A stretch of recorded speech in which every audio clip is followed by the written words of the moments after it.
autre moment. Maintenant, c'est enregistré. Votre microphone, s'il vous plaît, gardez votre microphone coupé lors de la discussion et la conversation entre Marie-Claire et Katia.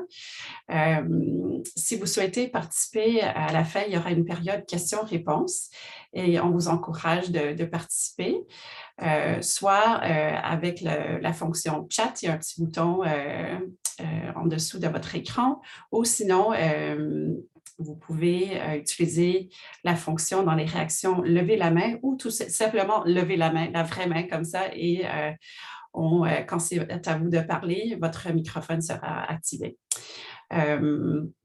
Et tous ceux qui participent à la période questions-réponses auront la chance de gagner une sélection de livres à la fin de l'événement, incluant une copie de Songs for Angel.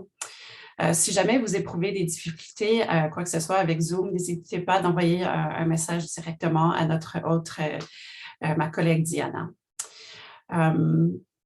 Yeah, in terms of Zoom housekeeping, as I was saying, I think we're all pretty used to Zoom at this stage of the pandemic. I invite you to turn your camera on during the call. It's great to see your faces.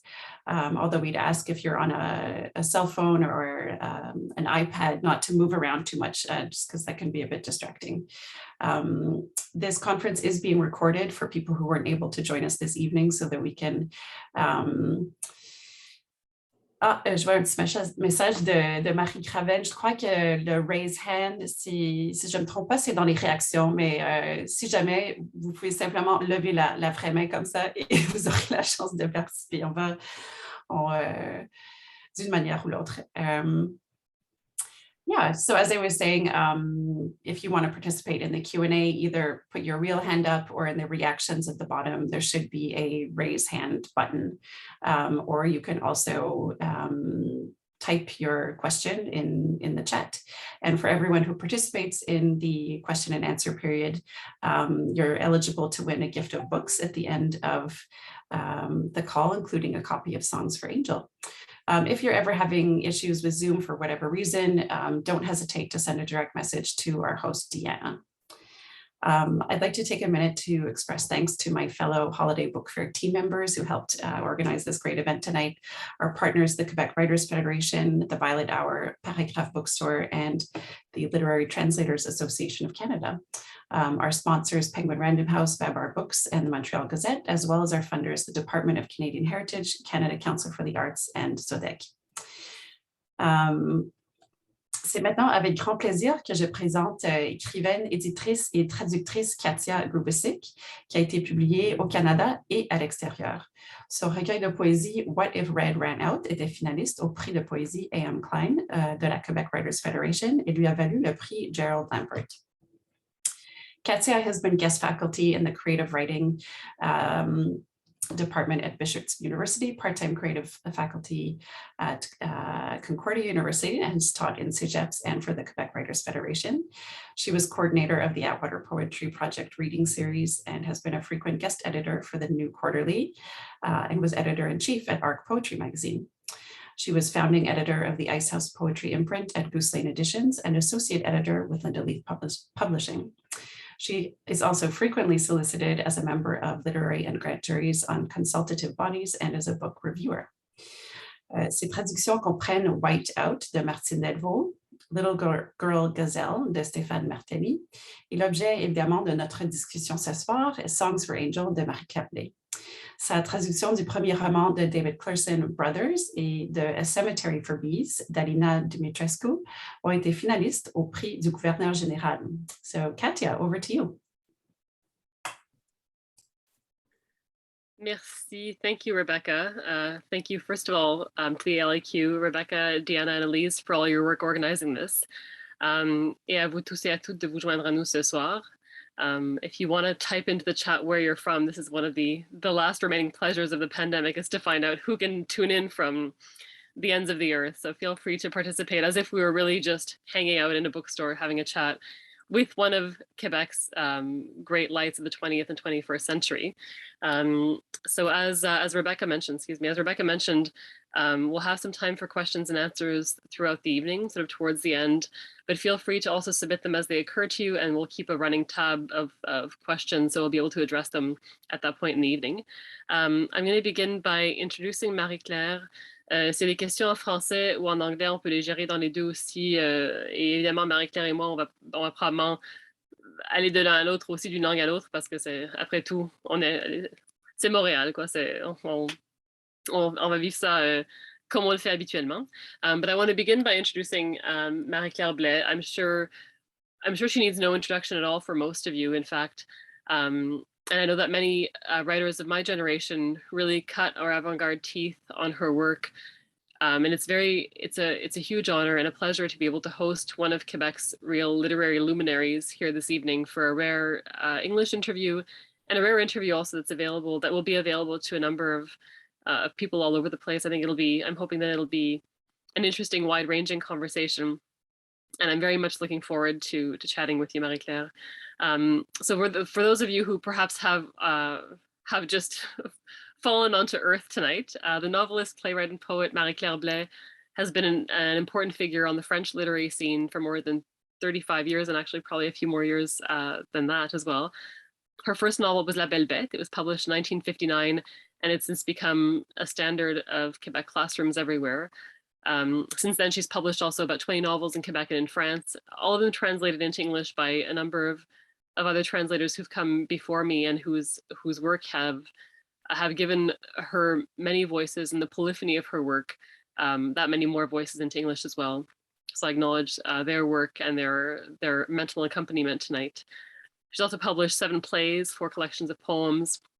She wrote a screenplay called Journal en images froides, and contributed to the script of the documentary Tu as crié, Let Me Go by the director Anne-Claire Poirier. Excuse me. Some of her novels have been adapted for film and television, and she's won, I think, almost every major award in the West and for the French language, and in Canada certainly, including the Prix Médicis. She was honored with the Order of Canada, the Ordre National du Québec, and she's also made a Chevalier des Arts et des Lettres de France. She's also rarely one of the members of the Académie Royale de Langue et Littérature Française de Belgique, and making her, in fact, the first Quebec author to be inducted into any European Literary Academy. So I say she needs no introduction. However, I'm hoping that we get to introduce ourselves all to you this evening, Marie-Claire, and to know you a bit better as a writer in English also. So welcome. Welcome, Katia. Thank you. I'd like to begin by speaking about Songs for Angels, since that is your most recent publication in English. It just came out this summer. It's been out for about 4 years in French already. And the English translation, I think, has brought a number of different issues into the light, because when the book was written, it was at a certain period in American politics and in American catastrophes, if I can put it that way, and also in global events. And the English language translation came out at a time when those issues are equally pertinent, but in a different way. And so I wonder, the novel is so wide-ranging that it's almost reductive to ask you to summarize it, but I wonder if you could tell our audience a little bit more about Songs for Angel, about this 9th novel in the Soifs series. It is in the Soifs series, and first of all, I have to congratulate you for your work, because it's a beautiful translation, very bright, very clear, very transparent, and I really was very moved to read it. I think it's hard to resume it, and it's part of all the 11 books on Soif. In English, it is translated by Madame Fishman, Sheila Fishman, by These Festive Nights. And that's the first work, but it is always close to These Festive Nights, in the sense that it is the same life, the same story, but everlasting. I mean, we go through our time in an island, and our people live, our people survive, all kind of crisis that we know, refugee crisis, self-destruction, and cruelty by young men who burn a black church. Everything, these events are very, very close to us. Even if it is, the book was written something like 5 years ago, yes. It's very much of its time. I think it remains of its time 5 years ago or today, and we hope that it's not any more prescient than it needs to be. In the States these days, we have a sense that history precedes and repeats and echoes itself in the most tragic ways. And here as well, to some extent. The book was actually published in Quebec in French the same week, I believe, as the mosque shooting in your hometown of Quebec City, if I'm not mistaken. Je me demande aussi, vous avez dit une fois que dans une autre entrevue, I'll quote this in French, I'll try to translate it, but this is almost 40 years ago. Donc, après 40 ans, une entrevue, vous avez dit, l'écrivain est le visionnaire des autres, le visionnaire de son temps, le témoin de son temps. This is many years and many books later. So in an interview about 30 years ago, Marie-Claire said something to the effect of, the writer is the visionary of their time, the visionary of others around them, and a witness of that time as well. And I wonder if you still feel that this many years ago, and this many books afterwards, do you still see the writer as having a kind of role of bearing witness to current events, to other people, to? Absolutely, absolutely. He's a visionary. He has the memory to take everything in, because what we have as a tendency as human beings is to forget. It's not to have any memory. We don't want to remember the Second War. We don't want to remember Nagasaki. We don't want to remember anything, because we are in our future, which is natural. But as a writer, it's very different. You have a kind of very, as you know, a very old memory of everything. Even if you were not there, the history is heavy on your shoulders.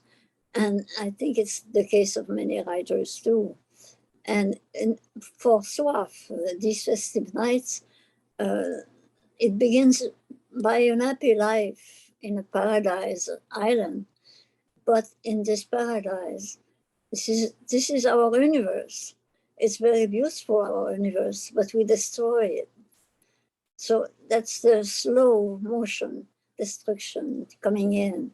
But it's also the joy of life, the need to be sensuals, the need to be loved.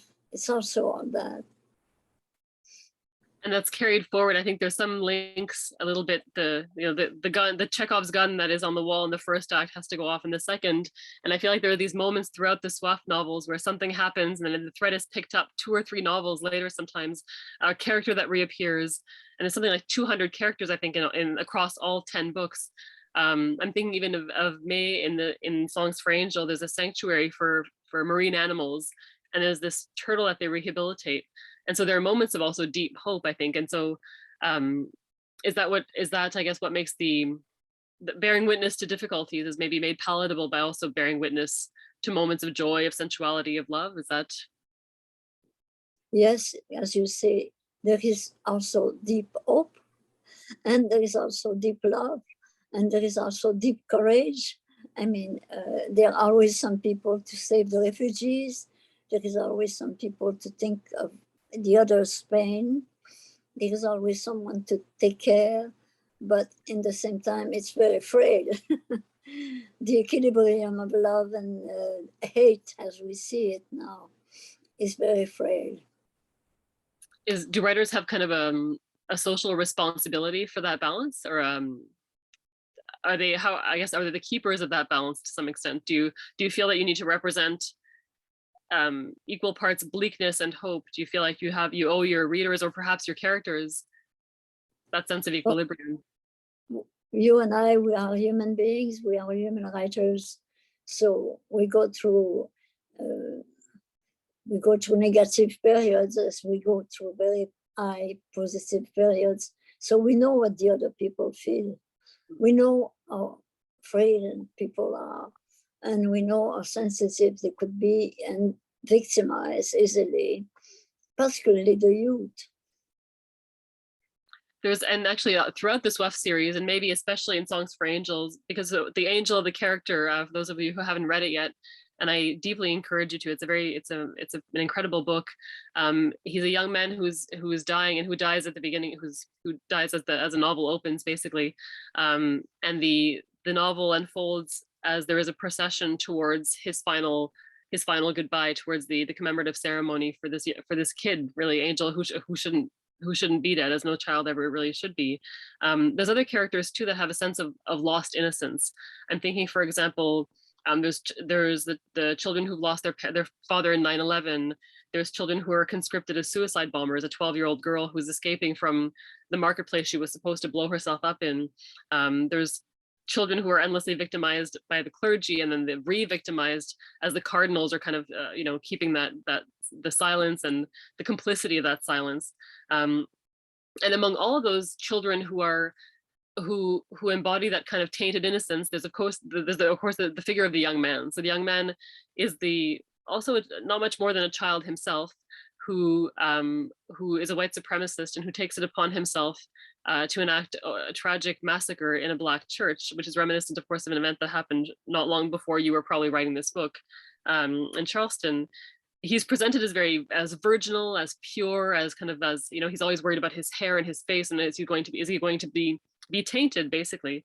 But I wonder if you could talk a little bit about that aspect of the innocence lost, of innocence regained, and of whether, in fact, is the young man at all innocent? Do we all have a propensity for evil, or the capacity perhaps for evil, or is there something that broke him? Is there something that, I'm not asking you to pronounce yourself on mass shooters, but I wonder, in the case of these characters, do we start out clean, or do we start out with the possibility of perpetrating horrible acts? Yes, the question is there, is it in you when you are born, or but in this case, in the case of the young man, he was brought up with very good parents. Even the parents are surprised. He's very close to our young men today, or go and kill 3 people in the streets. He doesn't have a conscience that killing is a crime. And also, it's just Black people for him. And he's even if his parents are very, very good, he goes to a school of white supremacists, and that's where he learns his trade. And that's the way it works. They go to school, they go to a school of violence, and they kill. They learn how to kill. So he doesn't feel anything. He doesn't feel remorse. He doesn't feel.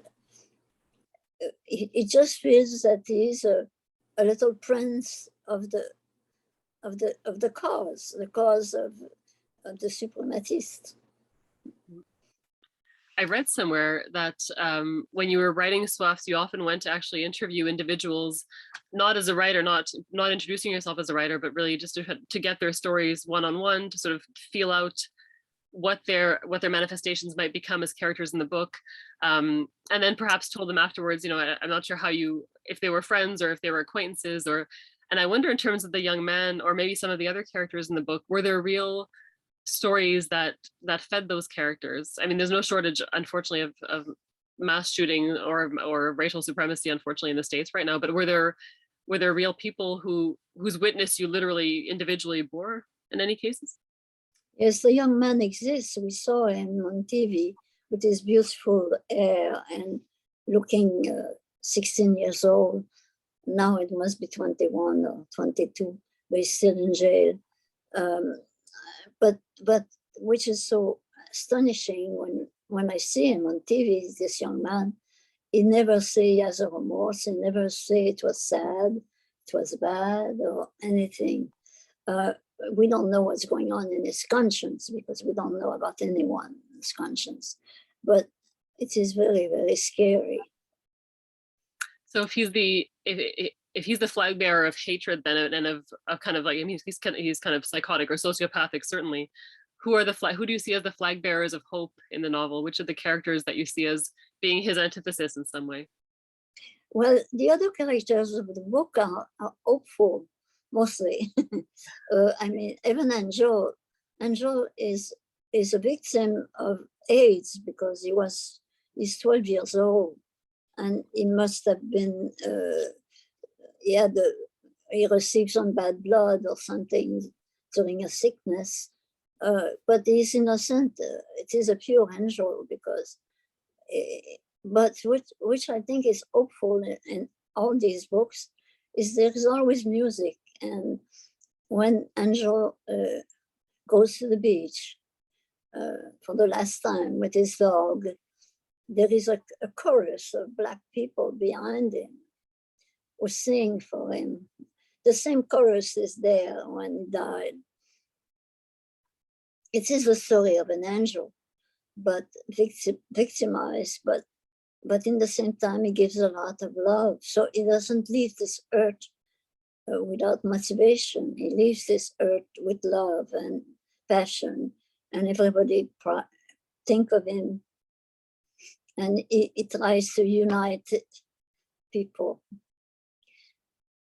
There's also a really beautiful, playful moment when they're talking about Angel, and it's in the past tense, unfortunately, already, and they're imagining him traveling among the planets and being a sort of astronaut, as children of that age would be wont to do. And there's some lovely moments of actual lightness in the book that are funny, that are silly, and I'm thinking of other characters. Robbie is like this as well. They're chummy. There's a sense of almost not comedy, but not slapstick, but lightheartedness that's really welcome. Or the character of Brilliant, who is brilliant, who is such a light for others.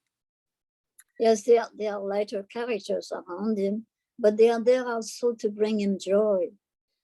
And the lady who at the beginning of the book who takes everybody complains that he's too heavy. He has been so light in life, but when he's dead, he's so heavy. Everybody is complaining about that.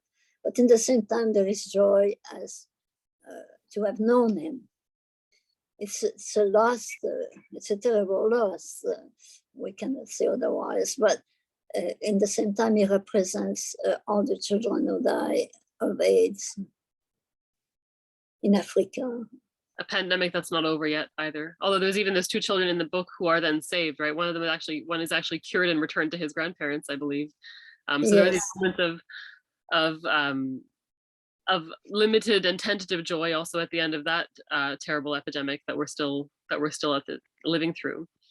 I want to talk as well about a couple of characters that I found that exist in very small capsules, and that's the suicide bomber and then Susanna. So Susanna is a girl who is, maybe you can tell us a little bit about Susanna. She's a girl in the States who's victimized by her father, essentially. Yes, they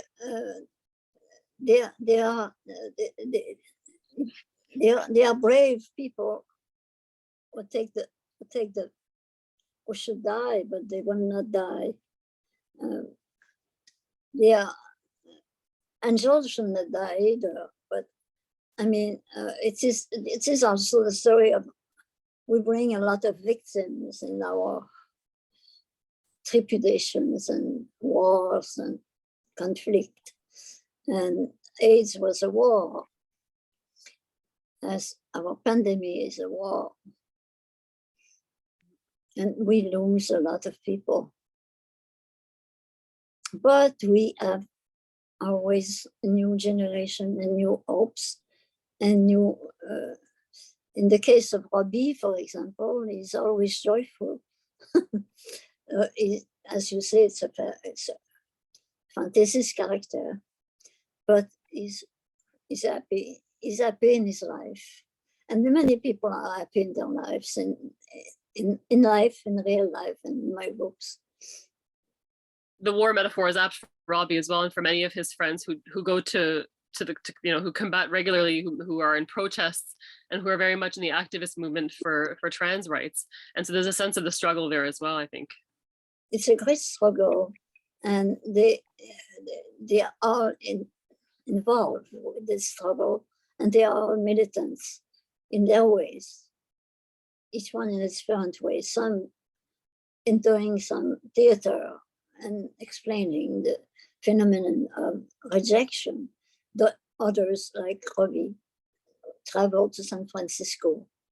But the evocation of Angel is also the evocation of everything that went wrong in the 80s and how we didn't care. In terms of the AIDS epidemic, you mean? Or Yeah. No. I got the sense that this is kind of a deviation from the book, but definitely in the early days of this current COVID pandemic, I think so many people who lost people in the AIDS epidemic, especially in the early days when there was such an unbridled sense of fear and nobody knew what was going on, that nothing had been learned at all. There was something kind of exhausting about that. And I wonder, when you were writing about the AIDS epidemic now in the end of Soifs and Des Chants pour Angel, did you have a sense how did you remember those early years of the 80s and people? I mean, I remember I was in the dance world at that time, and just everybody was dying. Yes, we lost the most beautiful artists and writers, and it was terrible because we put that death bound to a sin, the sin to be oneself, the sin to be gay, and that was terrible. And that was terrible to be an African, unhappy with this epidemic of AIDS, because they were completely innocent. It was a terrible thing. Are there certain voices that feel more like they're yours in this book? I know that Daniel is often, so the Daniel character, again, for those who are about to read the book in the audience, is the central writer that exists throughout all of the novels. And he strikes me almost as a puppeteer, right? He's the one who is not often emotionally inflected himself, or he goes through great tragedy with his son who's estranged from him. At a certain point, he has no shortage of loss in his own life, but you get the sense that he's the puppet master a little bit. And so I wonder if there's a character in particular, either in Songs for Angel or in any other of the other novels, that you feel that who is really your voice or your pen in this world that you've created, in these worlds that you juggle. It's always there's always a little bit of us, but a little bit. But he's inspired by a friend, and his sons too are inspired by a friend. But as a writer, he's always trying to be over the drama that he tells himself in his writing, because it is the way he writes. And which he consciously tries to extricate himself from. I mean, there's moments in the book where he feels like he has to, he's done writing a scene with the young man, and he creates the young man, and then he has to get him out of his head somehow. And and the challenge then as a writer is you have to take off the character at the end of the day, right? It made him sick to write that. He explained that it made him sick. And he said, how could these things happen? And he's very upset because he's a rich young man, but he has a heart. And his grandmother used the family to open the house. So they have Cuban, Asian refugees in the house. They have all kinds of people. And it's a kind of, it is the way he writes, it's in seeing people one after the other, and in being in a kind of passion about people. And I think we see that legacy in May a little bit at the end. And then in the final book, when she's really coming of age in the so far untranslated Une Réunion près de la mer. I feel like May, Danielle's daughter in the book, is very much she's the continuation of that benevolence and of that openness and of that sort of endless heart that the grandmother embodied for Danielle.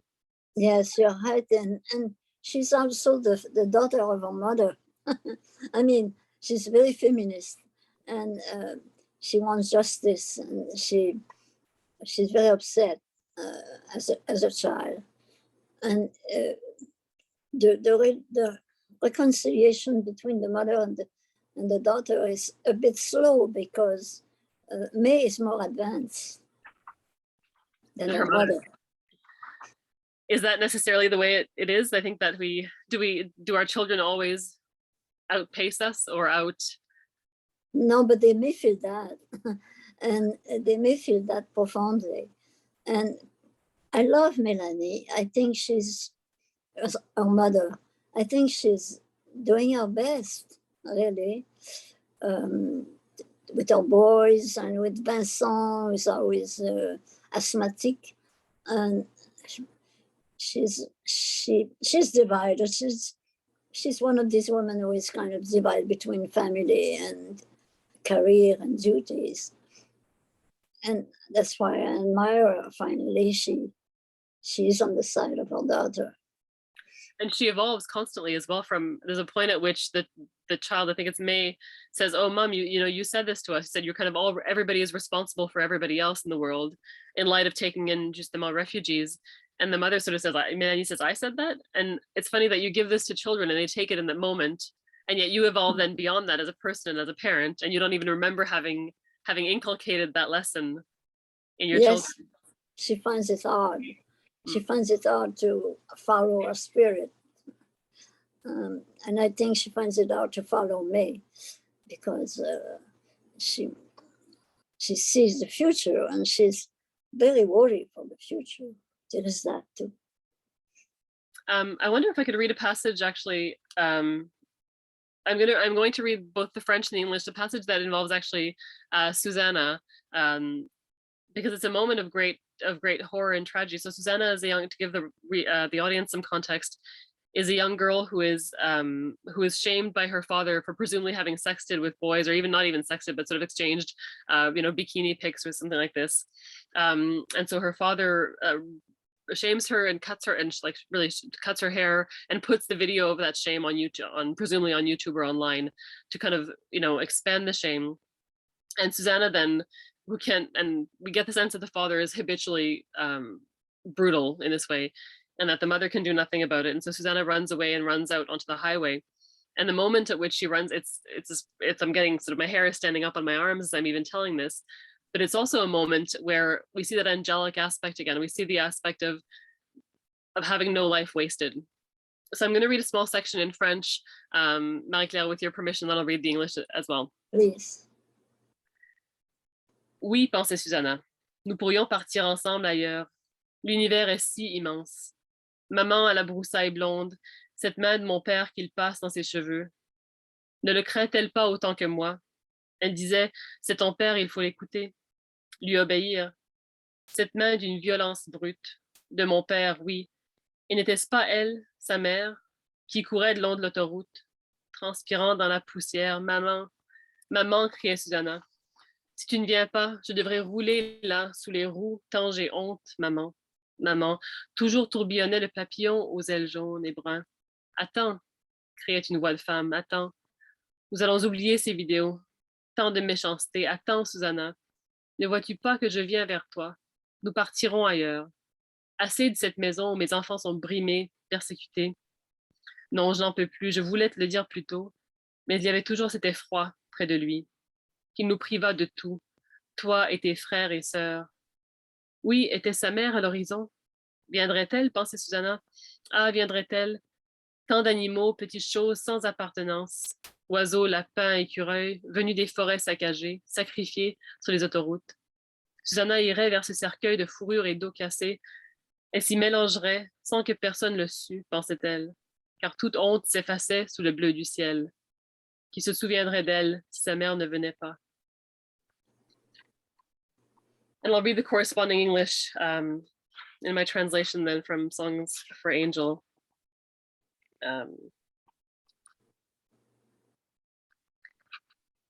Isn't this imposing, an inexpressible indignity on them? Sorry, I'll start again. Isn't this imposing an inexpressible indignity on them?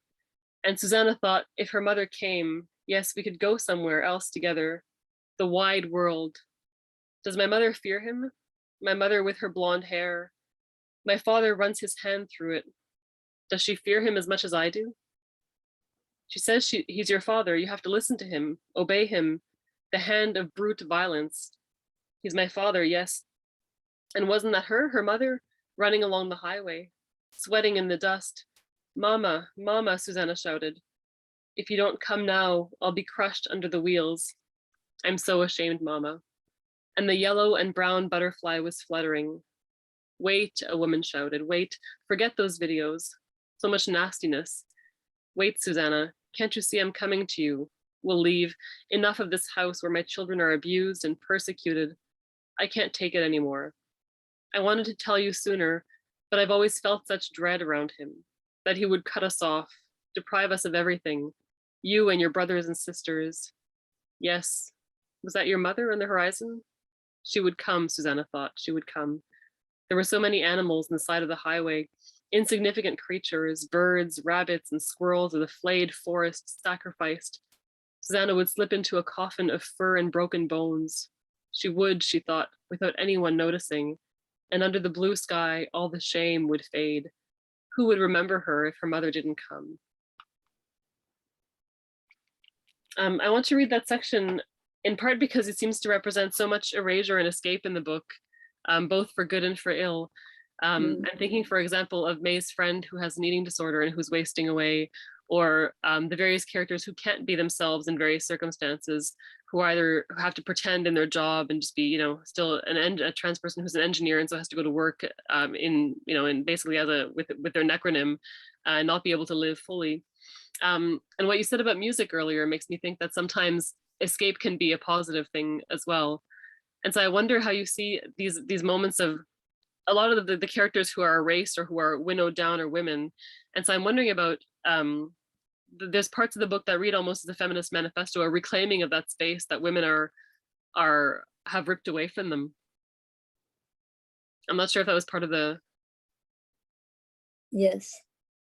I was very moved by your reading. I think it's a little bit, if the mother would appear, she's safe, but the mother doesn't appear on time. That's what's so sad. And Susanna she went through too much of an humiliation with her father cutting her hair and showing it on TV. It is a real event, I saw that. And I felt, if I'm this little girl, what will I do? Will I survive this moment? And it is the question in the book, is she surviving or not?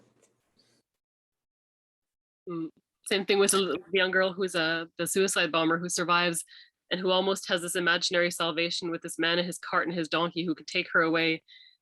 Sometimes we don't know if things are real or not in those moments, if it's a sort of a hallucination that the character is having, if it's a wish that the writer who's writing that character is having in some cases, when Daniel is creating moments, these moments of hope that doesn't matter if they're real, I guess. Well, his thoughts are very free. Huh? He's coming back at home at the evening, and he feels very free. He thought about the animals that he around him, the birds and the hens, and in the same time he sees it's a great humanity in peril. He feels that all is so dangerous for us, but he feels it through his happiness. They never don't coexist. I mean, I think it was Daphne Marlett who spoke of the double edge of your writing, the beauty and the ugliness, always the two slices of the two sides of the same coin. Yes, the happiness is very important. He thinks, I will be home soon, I will be writing, I will be happy, I will see my children, and at the same time it feels foreign. It feels foreign. Many of these events. Sorry, there's some feedback.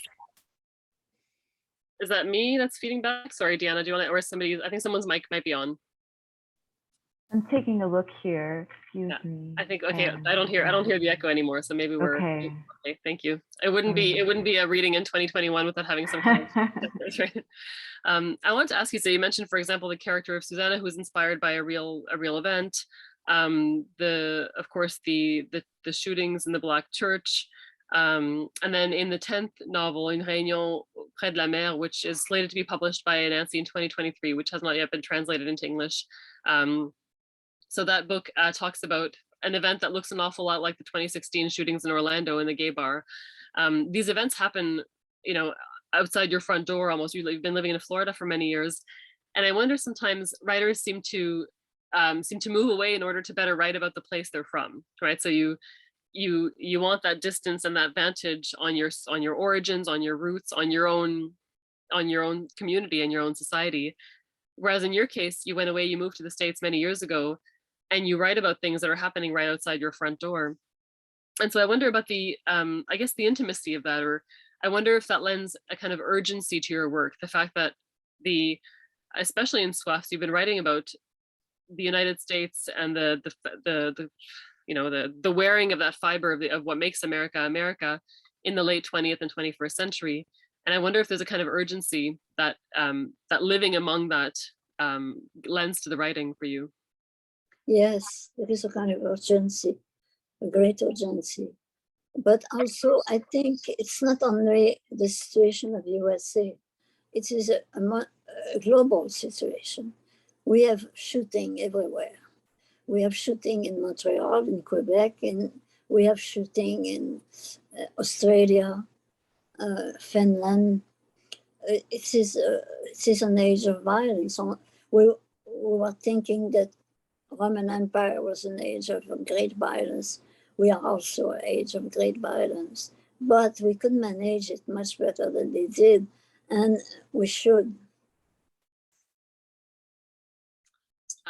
Ideally, yeah, I know there must be some sense of relief in your community about the end of the Trump era, at least. And I wonder if you see things as being a bit more hopeful as well, kind of from the just au quotidien in the States these days. Not that any sort of elles sont beaucoup plus. Nous avons beaucoup plus d'espoir maintenant avec un bon président, un homme honnête et une vice-présidente très très féministe et avancée. Non, nous avons beaucoup plus d'espoir. We are not the same, but we went through that, and it was so close to dictatorship that we should not forget what we went through. And the spectre, the shadow of it all is still there. Hence the importance of bearing witness, either as a writer or as anybody else. Yes. I wonder if we should take maybe as we inch towards then the current moment. I wonder if we could take a few questions perhaps from the audience. Feel free. So as Rebecca mentioned, feel free to either raise your hand. I can't see all the raised hands and all the boxes of everyone, but I'm sure that I'll get a little gesture or a message from Deanna to that effect if someone is raising their hand, or just sort of wave your real hand around. There is a question, so from Claire Thorbs. I'll just read it out if that's okay, Claire. So she writes, can't wait to read both versions of the book. And she says, I'm very curious about the relationship between author and translator. Was there a collaboration process between the two of you? Do you want to, actually, I'd be curious to hear your process on working with Sheila on the first book, and you worked with countless other writers on your earlier books as well.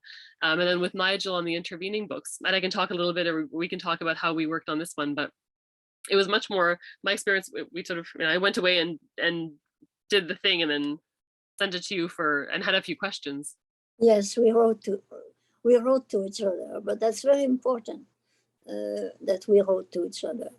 And with other, you are a very remarkable translator, and so are my friends, Nigel Spencer and Carol Dunlop, who translated Death to the City, and Sheila Fishman.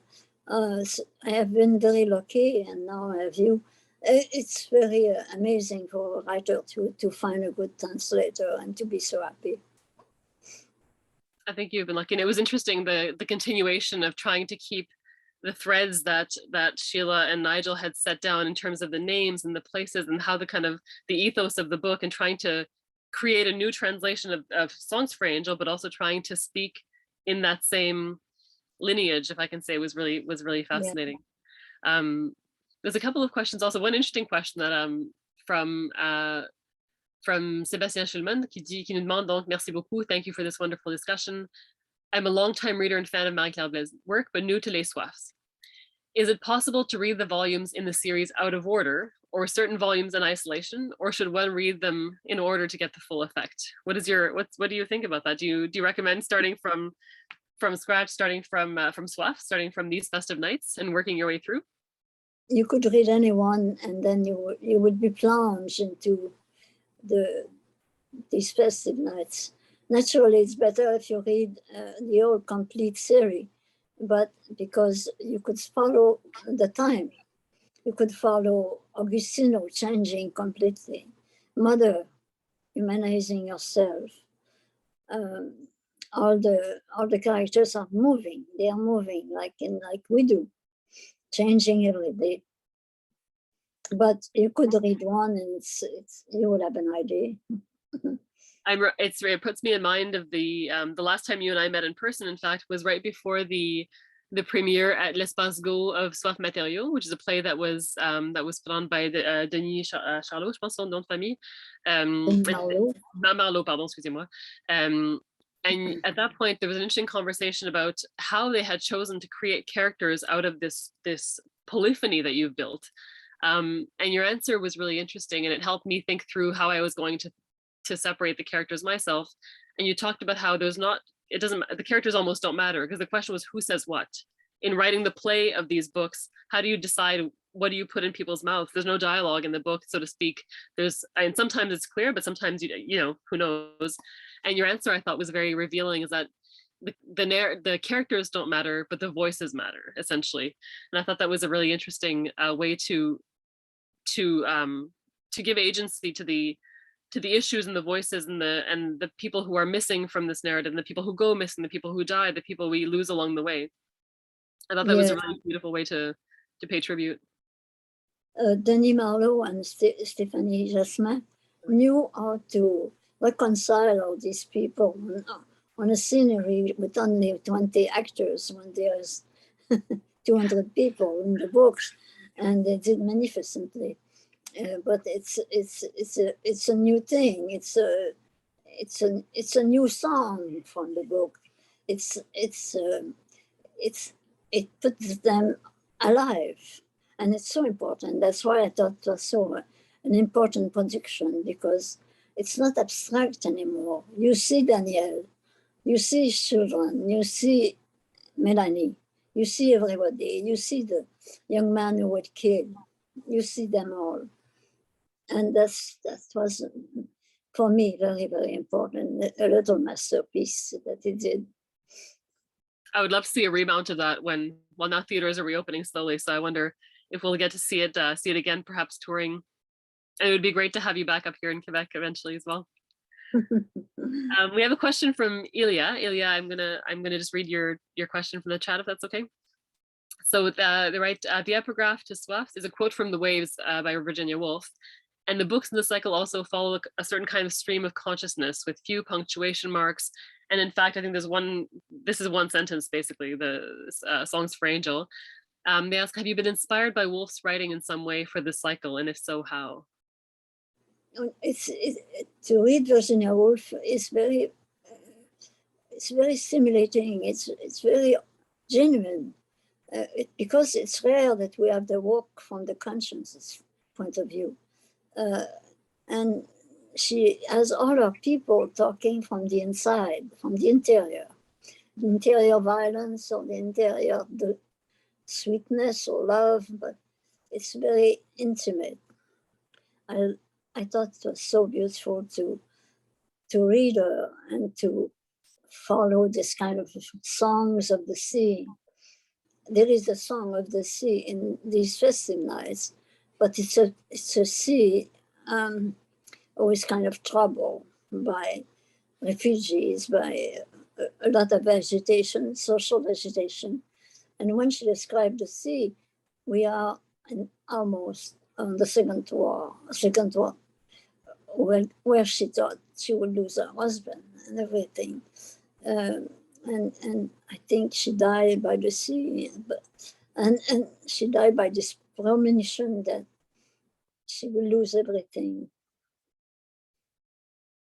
which is, I think, what gives the possibility of loss is well, especially the waves maybe, but even to the lighthouse or books, there's a certain kind of breathlessness or a rush not to get to the end of life, to finish with living, to experience everything, but a breathlessness to experience everything, I think. And there's that's definitely echoed, I think, in the Soifs series across the books. Yes, particularly the young people, they want to live everything. I mean, in Soifs, but in life too. And we all went through that. But in the case of Virginia Woolf, in the same time, there is that fear to be alive. And at the same time, there is that fear of all the historic events coming through. And that's like Mrs. Dalloway loves life, but it's unbearable suddenly, the thoughts.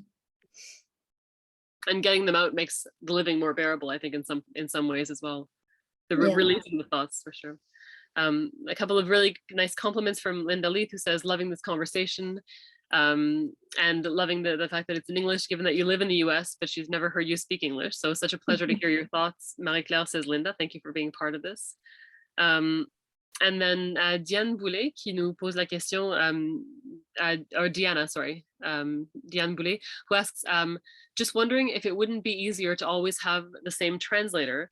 That probably would have been, there would have been some benefits to that probably, but since, I mean, Soifs was published in 1985, there's a lot of intervening years and things that happen, I suppose, in those years. I'm not sure if it would have been easier for you to have the same translator. Yes, but it's fascinating to meet another one and another one. It's a new experience, human experience, and you're a kind of people. We are mostly all writers too, and you are very busy and you have your own life, so that's very normal that we have to change. And to see how many years have gone by. I would like to say, I wouldn't mind being Sheila Fishman, so that would be fine with me. Very great. Are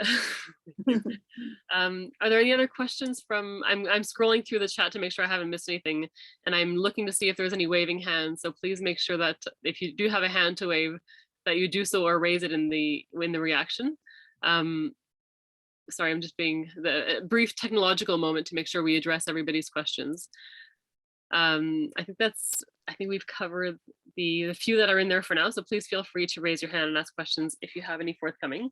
I have a question perhaps for you as a younger writer. I look back at the beginnings of your career and I'm in awe of the path that you had. If we go all the way back to when you left Quebec, I think many writers would give their their right kidney or something to have had the experiences you've had. You left and you had you're almost mythological, and you worked with Edmund Wilson noticed your work and gave you a bit of a leg up. You had 2 Guggenheims, there was a Medici, and I wonder for a young writer at that time, because you were in your early 20s, what was that early attention like? What was that all of a sudden being kind of introduced to literary society at the time? Well, don't forget I was a woman and young, and we were not exactly welcome. But there were some wonderful critics like Gilles Marcotte, Jean Lapointe, and Scott Simon in Toronto that I love very much. And which saved me, I think it's that there was translations not far. The translation came in, so I was able to be translated, and the books were in USA and everywhere. And that was fairly immediate. I mean, I think every single one of your books has been translated. Many books have been translated, yes. There's an interesting question, actually, if we can go then from the very start of your career to the present day. Suzanne Langlois, je vais poser la question de votre part, si je peux, says, loving this conversation. Marie-Claire, can you talk a little bit about your new book, Un cœur habité de 1000 voix? C'est un livre sur un vieux transsexuel qui raconte son combat sur le militantisme qu'il a traversé pour être lui-même.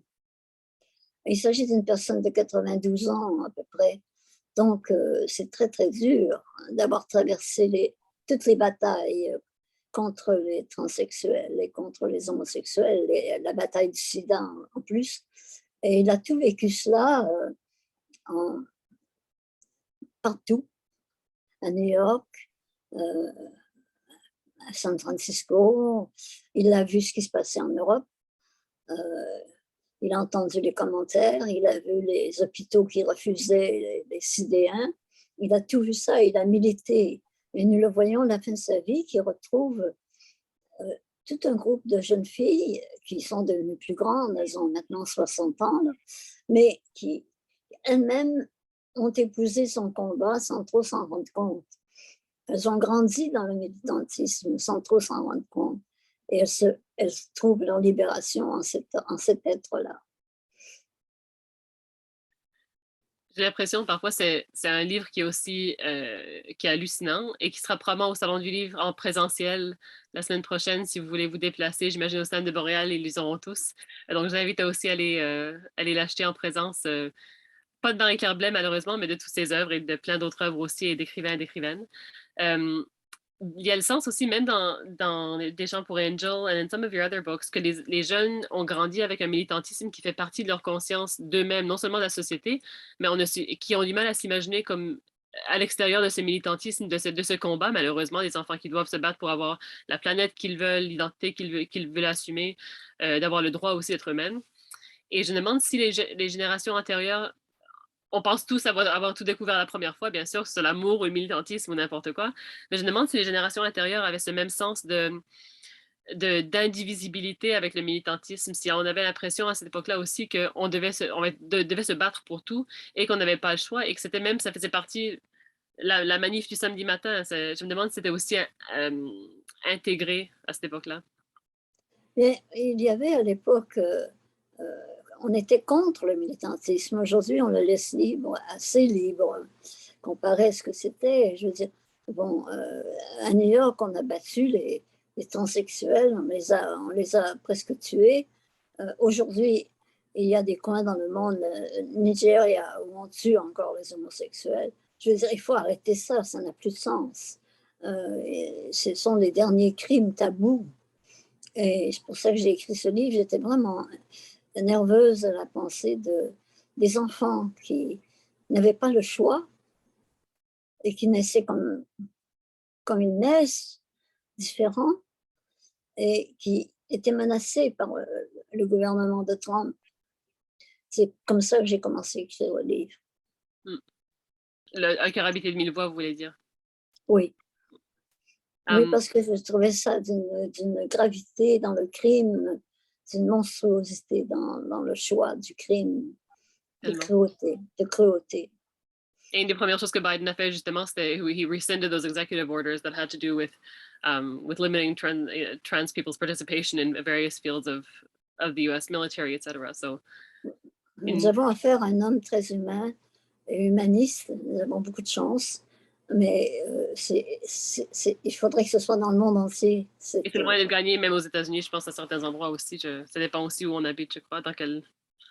Mais quand même, il y a une lutte qui se fait et qui est fertile. Bien sûr.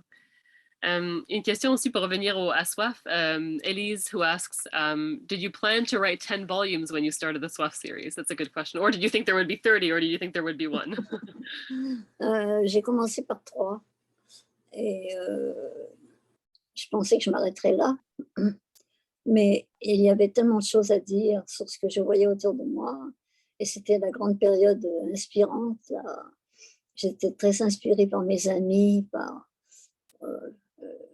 le côté paradisiaque du lieu où j'étais, qui était en même temps toujours très menacé. Et je ne pouvais plus m'arrêter. Et surtout, j'aimais l'idée de voir grandir les personnages avec une conscience qui change. Vous voulez dire, you were a different writer, vous étiez une écrivaine différente en 95 ou même avec naissance de Rebecca ou l'ère des tourments que vous ne l'étiez en composant Angel dans ces cas-là. Yes, I really want to continue their stories. The story of the social climate, the story of historic climate. Suddenly I was really so passionate by my by all these people that I could not stop. But I'm still fascinated by them. Well, and in fact, I wanted to ask you about your another new novel that came out in 2020, which ostensibly is not part of the Soifs series, but it's called Petite Cendre ou la Capture.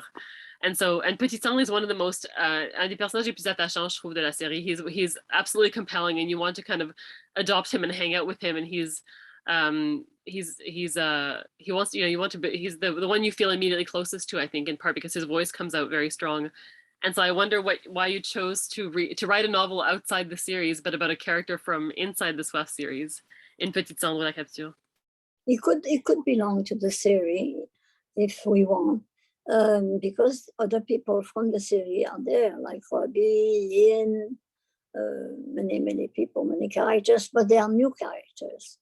There is a new couples, new study of new portraits, like the woman who is very distracted with her husband, and they try to love each other again very late in life, and which happens, and all kind of new stories are there. But the point is that Petit Cendre tried to save a man, and he does succeed. And that's very important for me because I saw it. I wonder too about how your environment. So you lived in Florida for the better part of your writing career, and I wondered. That seems to be a particularly rife place. You live in the Florida Keys, and I wonder what that writing environment does for your production. I guess it's been fortuitous. It seems you're a little bit outside of the rush of things, but you're also living in this place that you've described fairly frequently as paradise. It is paradise, but with vulnerable sides, with vulnerable people. And, since the pandemic, I saw no one, almost. And we could be isolated here. We could survive isolation. And it is the city of the past. I mean, it's a city where Elizabeth Bishop was the great poet. Tennessee Williams, many others, James Merrill, David Jackson, many writers were here and happy. They came here to be alone. And now, paradoxically, you've been alone for a year and a half, or isolated for a year and a half. With a few friendships, but it's the way it is. We all went through. Do you think you'll write about the COVID pandemic? And I'm asking kind of stuff that, out of curiosity, not that it's the most defining, let's say, human narrative, but the human narratives within it are certainly interesting. Do you think it'll trickle out in the next few books? Well, it certainly marked us. It certainly impressed us. It certainly showed our great quality and our great witness. I was so shocked by all the lack of consciousness in the beginning that we have here, that we had everywhere, in fact, not to want to take seriously deaths. And some people should not have died, and it's preoccupied. It's my conscience. Well, we'll be looking to see how you bear witness to this moment and to those going forward in future books. There's also, I wonder if there's any other questions before we close up the evening. I'm looking to see Elise has addressed a question here. So about one of the common themes, Elise says, when we programmed the 3 events of this holiday book fair by ALEC, we looked back and saw that without realizing it, we had planned 3 events with 7 writers, all LGBTQ+. And Chris Dorado of the Violet Hour and Elise discussed whether this was maybe a moment in LGBTQ+ literary culture that it's, and in fact, I want to mention also that in Montreal in a couple of weeks, there's the first LGBTQ+ Salon du Livre that's going to be taking place. So I wonder if there's, and Elise wonders if there's a finally a maturing, that it's becoming established as part of the larger culture? Well, people are more and more conscious that we are all not alike, that there are some different people on this earth, and they have to respect. We have to teach them when they are children how to respect everybody, and there is more a sense of the others that's developing with these movements, but also militantism, but also with writers, and also with freedom, Yes. with the sense of more freedom with time. And ever more with every passing year, I would say. Yeah. I have one more question, if I may, from a surreptitious auditrice who doesn't want to come in and ask the question herself. Mais ma fille qui a 6 ans et 3/4 aimerait savoir, Marie-Claire, quelle est votre couleur préférée? Vert. Vert, ah bon, je le dirai. Parfait. Et elle, quelle est sa couleur préférée? Elle aime le vert et le bleu. Le vert et le bleu, voilà. Alors, C'est partagez ça. l'espoir. C'est J'ai dit que l'espoir. j'avais des questions à poser à une célèbre auteure, et puis elle m'a dit, est-ce que tu vas lui demander quelle est sa couleur préférée? Alors voilà. Eh bien, je pense que ça fait le Elle tour. est adorable. Elle est adorable. On a posé les grandes questions et on est passé aux questions aussi très fondamentales et très personnelles. Oui. Donc, je vais recéder la parole à Rebecca. Mais avant ça, je vais vous remercier très personnellement et du fond de mon cœur, tant pour votre générosité par rapport à Songs for Angel, mais aussi pour vos commentaires ce soir, pour ce partage et pour cette belle discussion. Je vais aussi, I also want to mention Nigel and Sheila, whose work on the Soifs series set the tone and set the pace and set the standard for, I hope what will become one of the great decalogies of the 20th, 21st centuries and beyond. So merci beaucoup, Marie-Claire. Merci à tous et à toutes. Et Merci, je vous repasse, Rebecca. Félicitations encore. Merci. Oui, un grand merci à Marie-Claire et à Katia. Thank you both for a really wonderful discussion. It makes me want to read the entire series. And thanks to everyone who participated in a great Q&A. We have drawn a name, and it is Anna Derderian. I don't know if I pronounced your last name correctly, probably not. But thank you for participating, and to House of Anansi Véhicule Press, QC Fiction, and Paragraph Bookstore for contributing to this wonderful gift. So you'll get a copy of Songs for Angel and a number of other Quebec books translated into English. And if you could send Elise Moser your postal address, that would be great. You should be able to do that in the chat. Alors oui, vraiment merci encore à nos deux auteurs et à tout le monde à la maison qui ont été avec nous ce soir. If you don't already have a copy of the book, I think we'll put a link as to where you can find it in the chat. And as Katia mentioned, we will also be at Salon du Livre this upcoming week, du 25 novembre au 28 novembre, avec notre kiosque 1304 for a lot of great books, including Songs for Angel. So am I forgetting anything? Oh, and of course, unreadquebec.ca/books if you're looking for other, book ideas ahead of the holiday season, of course. Thank you so much. It was really a lovely, lovely evening with you all. Merci, Rebecca. Merci, Marie-Claire. Thanks, Katia. Merci à vous deux.